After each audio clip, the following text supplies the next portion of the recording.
The Saturday morning sun filtered through my kitchen window as I sipped my coffee, finally enjoying the peace I'd earned after 15 years of grinding through tax season after tax season.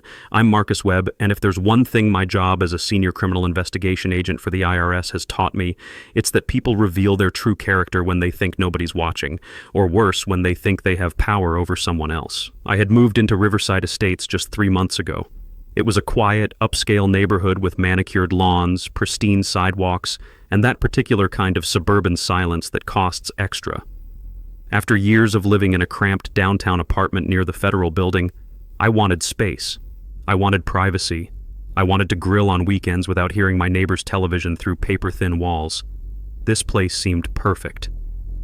That illusion shattered the moment I heard the aggressive knock on my door.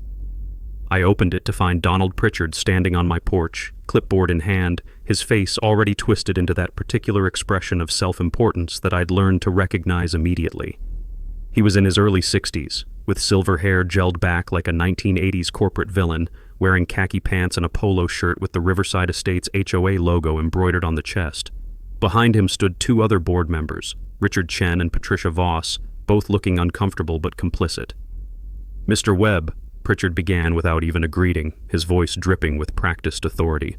"We need to discuss your residency status in Riverside Estates." I leaned against the doorframe, keeping my expression neutral. Years of interviewing tax cheats and white-collar criminals had taught me the value of silence. Let them talk. Let them reveal themselves. "I've been reviewing our community demographics," he continued, glancing at his clipboard with theatrical importance. "And I've noticed some irregularities with your property. Your car, for instance." He gestured toward my 10-year-old Honda Civic sitting in the driveway. "It's not exactly in keeping with the standards we maintain here." "It runs," I said simply. "That's not the point." Pritchard's voice sharpened. "Riverside Estates has a certain reputation to uphold.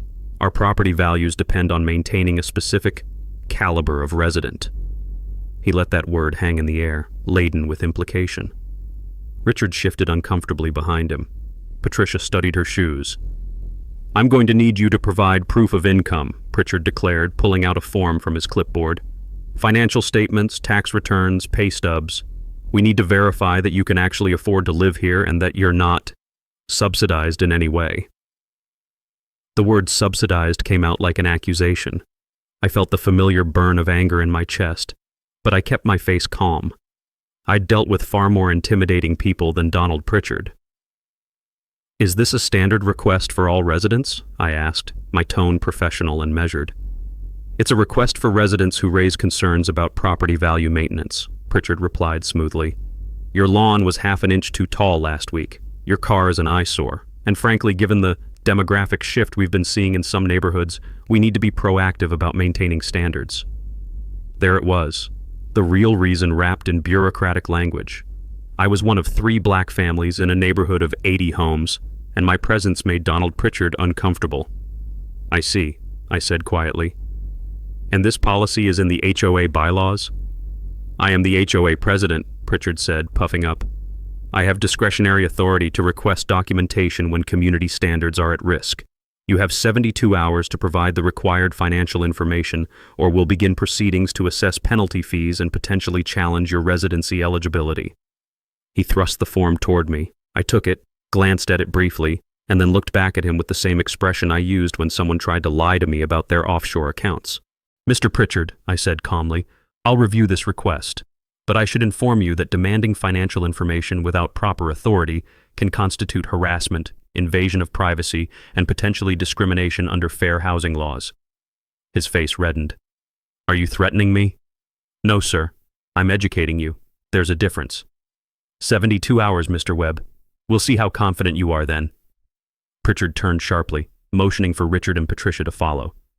Patricia glanced back at me with what might have been an apology in her eyes, but she said nothing. I closed the door and looked down at the form in my hand. It requested everything: W-2s, bank statements, investment accounts, even credit scores. It was invasive, humiliating, and almost certainly illegal. It was also exactly the kind of power trip I'd seen 1,000 times before, just in a different arena. But Donald Pritchard had made one critical mistake. He assumed I was powerless. He assumed I would be intimidated. He assumed that because I drove an old car and kept to myself, I must be vulnerable. What he didn't know was that I'd spent 15 years investigating people who thought they were untouchable. I'd taken down executives, lawyers, and even a state senator. I knew how to dig. I knew how to find the truth. And most importantly, I knew that people like Pritchard, people who wielded small amounts of power like weapons, almost always had something to hide. I walked to my home office, sat down at my computer, and pulled up the HOA bylaws. As I suspected, there was no provision for demanding financial information from homeowners. What I did find, however, was something much more interesting. A clause requiring the HOA to maintain transparent financial records and annual audits. I opened a new browser tab and searched for Riverside Estates HOA financial reports. Nothing public. That was unusual for an HOA this size. I tried another search, this time looking for Donald Pritchard himself. That's when things got interesting. By Sunday evening, I had compiled a preliminary profile on Donald Pritchard that would have made my colleagues at the IRS proud. Working investigations was in my blood now. It wasn't something I could just turn off because I was home. And when someone pushed me, especially with the kind of discrimination Pritchard had displayed, I pushed back with facts, evidence, and the full weight of federal law. Donald Pritchard had been HOA president for 7 years, an unusually long tenure. Most HOA boards had term limits, but I discovered that Riverside Estates had mysteriously amended their bylaws 5 years ago to remove that restriction. The vote had passed at a meeting where only 15 of the 80 homeowners were present. Pritchard had been 3 of the 5 board members who voted. I cross-referenced property records and found that Pritchard owned not just his primary residence but 2 other properties in Riverside Estates, investment properties he rented out. That created an immediate conflict of interest. As HOA president, he was making decisions that directly affected his rental income. But it got better. Much better. I accessed public tax records, completely legal and available to any citizen, and discovered that Pritchard had filed for a homestead exemption on all 3 properties at various times over the past 6 years. That was a problem. You can only claim homestead exemption on your primary residence. Claiming it on multiple properties is tax fraud. I sat back in my chair, fingers steepled, considering my options. I had him. Right now, with just this information, I could make Donald Pritchard's life very difficult. A referral to the right department, a few flags in the system, and he'd be facing an audit that would make his teeth sweat. But I'm not vindictive. I'm thorough. I needed to understand the full scope of what was happening in Riverside Estates. If Pritchard was corrupt in one area, he was likely corrupt in others. Men like him didn't stop at just one scheme. Monday morning, I took a personal day from work. I drove to the county clerk's office and requested copies of all HOA financial filings for Riverside Estates.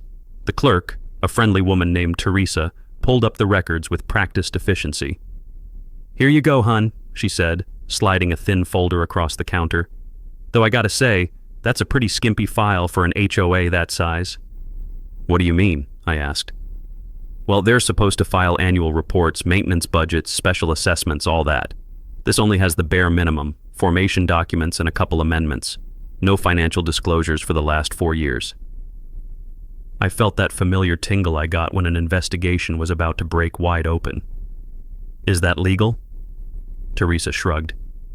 "Technically, they're required to file, but unless someone complains, we don't really enforce it. Most people don't even know they can request this stuff." I thanked her and took the folder to a table in the corner. What I found, or rather what I didn't find, was damning.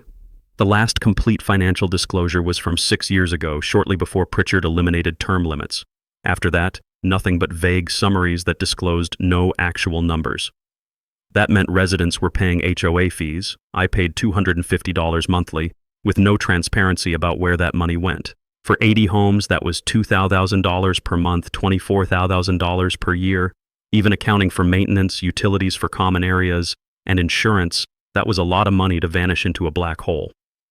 I needed to see the actual HOA bank statements, but those weren't public record. I'd need subpoena power for that, and I couldn't use my federal authority for what was essentially a personal dispute. Or could I? An idea began forming. It was risky, but it was legal. Barely. That evening, I drafted an email to every homeowner in Riverside Estates. I'd gotten the addresses from the HOA directory that Pritchard himself had distributed when I moved in. The irony was delicious. The email was simple and factual. Dear Riverside Estates neighbors, my name is Marcus Webb, and I live at 247 Maple Drive. I recently received a request from HOA President Donald Pritchard demanding extensive personal financial information, including tax returns and bank statements. Upon reviewing our HOA bylaws, I discovered this request has no legal basis. More concerning, I discovered our HOA has not filed required financial disclosures for 4 years. As homeowners, we have a right to know how our HOA fees are being spent. I am organizing a special meeting to discuss financial transparency and potential bylaw violations. If you're interested in attending, please reply to this email. Regards, Marcus Webb. I hit send and waited. Within an hour, my inbox exploded. 37 responses. People were angry. Many had noticed irregularities but felt powerless to challenge Pritchard. One neighbor, Jessica Torres from 2 streets over, wrote that Pritchard had threatened her with fines when she questioned assessment increases. Another, Robert Kim, said he'd been trying to get elected to the board for 2 years, but Pritchard kept finding procedural reasons to disqualify him. The most telling response came from an elderly woman named Helen Foster. She'd been in Riverside Estates since its founding 20 years ago. Her email was brief but explosive. Mr. Webb, I'm so glad someone is finally asking questions. My late husband was on the HOA board before Mr. Pritchard. When he tried to investigate some discrepancies in the books, Mr. Pritchard had him removed on trumped-up charges. My husband passed away 3 years ago, but he always said something wasn't right. If you're looking into this, I have documents he kept. Please call me. I called Helen immediately. Her voice was shaky but determined. Mr. Webb, my husband Frank was a CPA for 40 years. He knew when numbers didn't add up. He found evidence that Mr. Pritchard was using HOA funds for personal expenses, a new roof on his house, landscaping for his rental properties, even car payments. He was going to expose him, but then Mr. Pritchard rallied the board and expelled Frank for supposed ethical violations that were completely fabricated. Do you still have the documents? I asked. Every single one. Frank was meticulous. Can you come over tomorrow? I'll be there at 9. That night, I couldn't sleep. I kept thinking about Pritchard's face when he demanded my financial information, the barely concealed contempt, the assumption that I was less than him. He'd tried to humiliate me. He'd tried to make me feel like I didn't belong. He had no idea what he'd unleashed. Helen Foster's house was a modest 2-story colonial with roses blooming in the front garden. She answered the door wearing a cardigan despite the warm morning, her white hair pinned back neatly. Her eyes, though aged, had a sharpness that reminded me of the best investigators I'd worked with. Come in, Mr. Webb, she said warmly. I've got coffee ready and I pulled out everything Frank saved. Her dining room table was covered with file folders, spreadsheets, and photographs. Frank Foster had indeed been meticulous. What I saw in the next 2 hours changed this from a personal grievance into a federal case. Frank had documented 5 years of suspicious activity from 2017 to 2022, right up until Pritchard had him removed from the board. Personal enrichment. Pritchard had approved emergency repairs totaling $87,000 for his primary residence, billing them to HOA maintenance accounts. The roof, HVAC system, and a full kitchen remodel were all charged to the community. Helen had photos Frank took, showing HOA contractors working on Pritchard's house.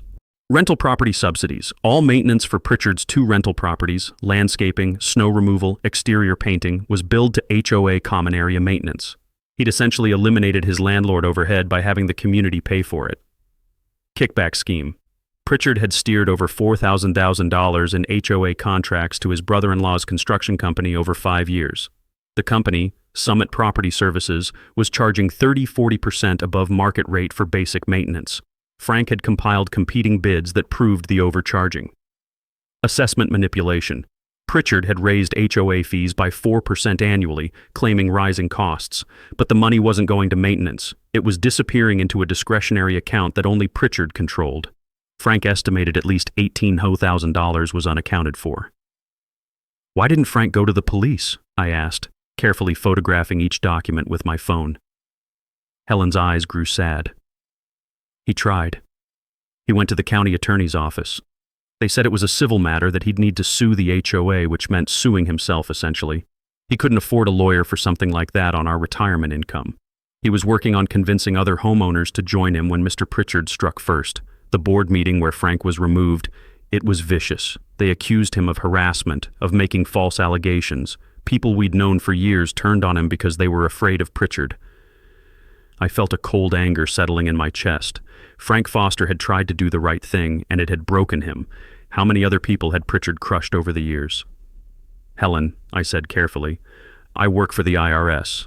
What Pritchard is doing, using HOA funds for personal benefit, that's taxable income he's not reporting. The kickback scheme is tax fraud. If I can prove he's been hiding this income, I can open a criminal investigation. Her eyes widened. Can you do that? I thought you said this was personal. It was, but fraud is fraud and tax evasion is my jurisdiction. The HOA abuse is actually the smaller crime. The real issue is that Pritchard has been receiving approximately $5,000 to $7,000 per year in unreported income through these schemes.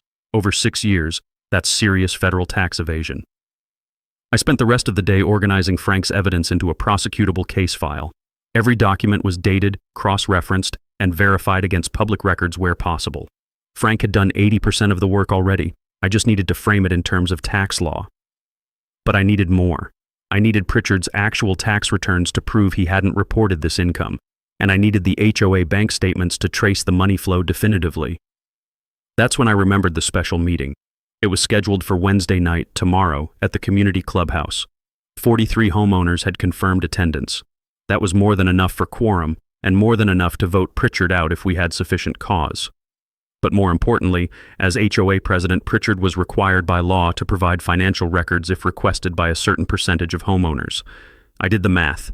We needed at least 20% of homeowners to formally request records. We had 43 confirmed, which was 53% of the community.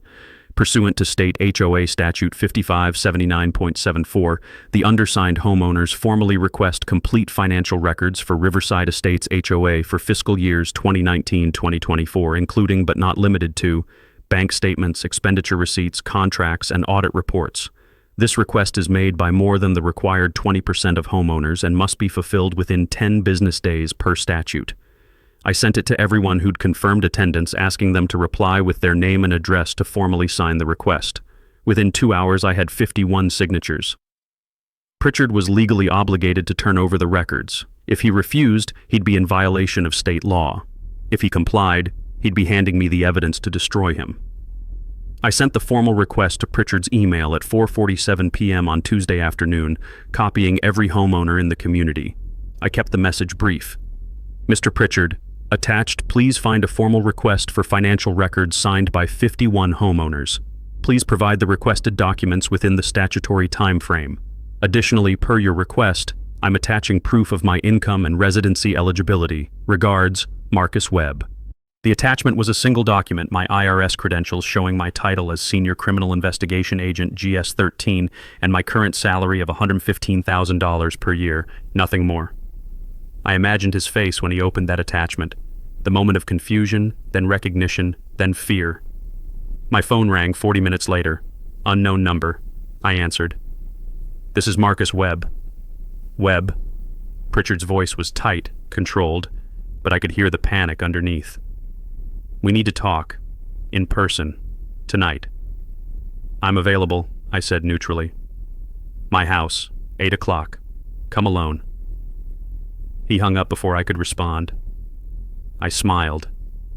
People who demanded private meetings were people who were about to confess, beg, or threaten.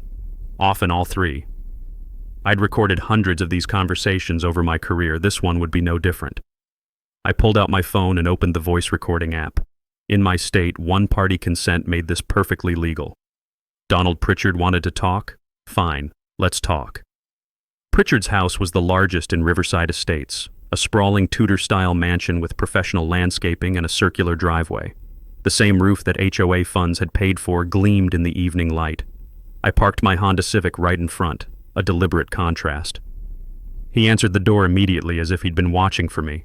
Gone was the pompous authority from Saturday. He looked smaller now, older. His silver hair was slightly disheveled, and he'd loosened his collar. The polo shirt with the HOA logo seemed almost ironic now. "Come in," he said curtly, not meeting my eyes. His study was all dark wood and leather, designed to intimidate.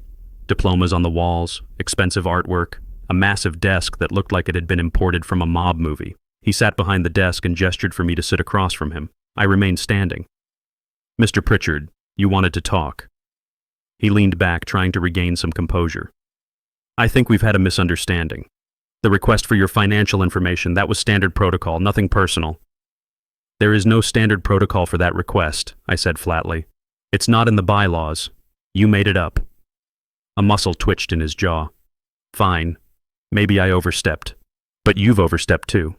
This email to the entire neighborhood, stirring people up, making wild accusations. I made no accusations. I stated facts. The HOA hasn't filed required financial disclosures. That's public record. You demanded my personal information without authority. That happened. I requested HOA financial records with proper legal support from 51 homeowners. That's within our rights. You're trying to destroy me, Pritchard said, his voice rising. Because of what? Because I asked you to maintain your property to community standards? No, Mr. Pritchard. Because you tried to humiliate me based on the color of my skin and your assumptions about my income. You saw my car, looked at me, and decided I didn't belong here. Then you weaponized your position to try to force me out. That's discrimination, and it's illegal. His face reddened. I never said anything about race. You didn't have to. Demographic shifts. Certain caliber of resident. Subsidized. Those were your words. I've been investigating discrimination for 15 years, Mr. Pritchard. I know the language. He stood abruptly, pacing behind his desk. Okay. Maybe I came on too strong. But you need to understand the pressure I'm under, maintaining this community, keeping property values up, dealing with 80 different homeowners who all think they know better than me. He stopped pacing, stared at me. What? Resign as HOA president, effective immediately. Call off tomorrow's meeting, issue a public apology for your conduct, and most importantly, turn over complete financial records to an independent auditor chosen by the homeowners. You can't force me to resign. No, but 51 homeowners can vote you out tomorrow night, and they will, unless you resign first with some dignity intact. Pritchard's hands were shaking. He sat back down, suddenly looking very small behind his enormous desk. You don't understand. If those records come out, I made some mistakes, financial mistakes, but I always intended to pay it back. Stop. I held up my hand. Don't confess to me, Mr. Pritchard, because right now this is a civil matter between you and the HOA. But if you tell me you committed fraud, I'm a federal agent. I'm required to report it. Do you understand? His face went white. For the first time, he truly understood who he was dealing with. You're not here in an official capacity? Not yet. This started as you discriminating against me as a homeowner. What happens next depends entirely on your choices in the next 10 minutes. The silence stretched between us. I could see him calculating, trying to find an angle, a way out. But there wasn't one. I had him, and he knew it. What do you want? He finally asked, his voice barely above a whisper. I want you out. I want transparency. I want every homeowner you've wronged to get justice. And I want to live in my house without harassment. That's it. No criminal charges, no IRS investigation, if you do the right thing. And if I don't? I pulled out my phone and opened the photos I'd taken at Helen Foster's house. I scrolled through them slowly, making sure he saw. Invoices for his roof, landscaping bills for his rental properties, contracts with his brother-in-law's company. If you don't, I have enough evidence to open a criminal tax evasion investigation by Friday. I have documentation of approximately $35,000 in unreported income over 6 years. That's felony tax fraud, Mr. Pritchard, 5 years in federal prison. And unlike the HOA, I have subpoena power. I can freeze your accounts, seize your properties, and turn your entire financial life inside out. The IRS doesn't negotiate. We don't accept promises to pay it back. We prosecute. The color had completely drained from his face. That evidence. Where did you get it? Frank Foster. Before you had him removed from the board, he documented everything. His widow has been waiting years for someone who could do something about it. Congratulations, you're that special someone. Pritchard slumped in his chair, defeated. What do you want me to do? I pulled out a document I'd prepared, a resignation letter. Sign this. It's dated tomorrow, effective immediately. It includes an apology to me specifically for discrimination and a commitment to cooperate fully with an independent audit. Tomorrow night's meeting goes forward. You'll attend and announce your resignation. You'll hand over all HOA financial records to a committee we'll establish, and you'll answer for every dollar you misappropriated. And then? And then it's up to the HOA what happens next. They might sue you. They might demand restitution. But if you cooperate fully and make genuine amends, I won't open a federal investigation. You'll face civil consequences, not criminal ones. That's the deal." He stared at the document for a long moment, then picked up a pen with trembling hands. "You know, I actually thought I was protecting this community, keeping it nice." "You were protecting your power in your pocket, Mr. Pritchard. There's a difference." He signed the letter without another word. The community clubhouse was packed on Wednesday night. Every seat was filled with people standing along the walls. I recognized neighbors I'd only waved to before, all of them angry, all of them demanding answers. The energy in the room was electric, a community finally waking up to what had been done to them. Donald Pritchard sat at the front table, flanked by Richard Chen and Patricia Voss, who both looked like they wanted to be anywhere else. The other two board members, Jennifer Walsh and Tom Howard, had resigned via email that afternoon, clearly wanting no part of what was coming. I sat in the back, watching. This needed to be about the community, not about me. Jessica Torres, the woman who'd emailed me about Pritchard's threats, stood up first. "I call this meeting to order. As per HOA bylaws, with a quorum of more than 50% of homeowners present, we have the authority to conduct binding votes. First order of business, Mr. Pritchard has submitted his resignation as HOA president. Does anyone want to speak before we vote to accept it?" A dozen hands shot up. For the next hour, people shared their stories. Neighbors who'd been fined for minor violations while Pritchard's rental properties were neglected. Families who'd questioned fee increases and been threatened with liens. Robert Kim described 3 years of trying to get elected to the board while Pritchard manipulated procedural rules to exclude him. And then Helen Foster stood, her voice clear and strong despite her age. "Many of you knew my husband Frank. He tried to warn you about Mr. Pritchard 7 years ago. He had evidence of financial misconduct, and for that, he was destroyed. His reputation was attacked. He was expelled from the board he'd served on for a decade. It broke his heart, and I believe it contributed to his death." The room went silent. Helen's eyes were wet, but her voice never wavered. "Frank kept every document, every receipt, every contract, every suspicious transaction. He wanted you all to know the truth. Tonight, thanks to Mr. Webb, that truth is finally coming out. Frank would be so proud." She sat down to absolute silence, then someone started clapping. Within seconds, the entire room was applauding. Not for me, for Frank, for Helen, for finally having justice. Pritchard sat motionless, staring at the table. Jessica called for a vote. "All in favor of accepting Mr. Pritchard's resignation, say aye." A thunderous aye shook the room. "Any opposed?" Silence. "The resignation is accepted. Mr. Pritchard, you're dismissed from this meeting." He stood slowly, not looking at anyone, and walked toward the exit. As he passed my seat in the back, he stopped, turned to me, and spoke in a low voice only I could hear. "You destroyed my life." I looked him directly in the eyes. "No, sir.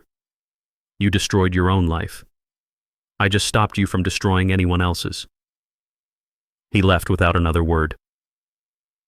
The meeting continued for 2 more hours. We voted to establish a financial review committee led by Helen Foster, with full authority to audit every HOA transaction for the past decade. We voted to hire an independent management company to oversee HOA operations until a new board could be properly elected. We voted to file a civil lawsuit against Pritchard for recovery of misappropriated funds. And finally, Jessica Torres made a motion. "I move that we formally thank Marcus Webb for his courage in exposing these violations and for standing up to discrimination and abuse of power." The vote was unanimous. People came up to me afterwards, shaking my hand, thanking me, sharing their own stories of feeling powerless against Pritchard's reign. Robert Kim asked if I'd consider running for the board. I politely declined. I'd had enough of HOA politics for a lifetime. As the crowd thinned, Helen Foster approached me, her eyes bright with tears. "Frank would have loved this. Thank you for finishing what he started." "He did the hard work," I said. "I just had the right credentials to make people listen." "No," Helen said firmly. "You had the courage to stand up when it would have been easier to just move away. That's what Frank did. That's what heroes do." I'm not comfortable with that word, hero. I'm just a guy who got angry and knew how to channel that anger into action. But looking at Helen's face, at the relief and joy there, I understood what she meant. Sometimes courage is just refusing to be pushed around. Sometimes justice is just one person saying, "Enough, 3 months later, the independent audit concluded. Pritchard had misappropriated over $47,000 in HOA funds over 8 years. The civil lawsuit resulted in a settlement where he surrendered one of his rental properties to the HOA and agreed to a payment plan for the remaining balance. His brother-in-law's company was banned from HOA contracts. I never filed a criminal referral to the IRS. Pritchard had lost his position, his reputation, and a significant portion of his wealth. The community got justice. That was enough. The HOA elected a new board, diverse, transparent, and committed to actual community service rather than personal empire building. Property values remained stable, even with my 10-year-old Honda Civic proudly parked in my driveway. I still take my coffee on Saturday mornings in my kitchen, looking out at the neighborhood I fought to stay in. Not because it's perfect, but because it's mine. And because sometimes standing your ground isn't about the ground itself, it's about refusing to accept that anyone has the right to make you feel less than you are. My name is Marcus Webb. I'm an IRS agent, a homeowner, and someone who learned that the most powerful weapon against bullies isn't aggression, it's facts, patience, and the courage to stand up when it matters.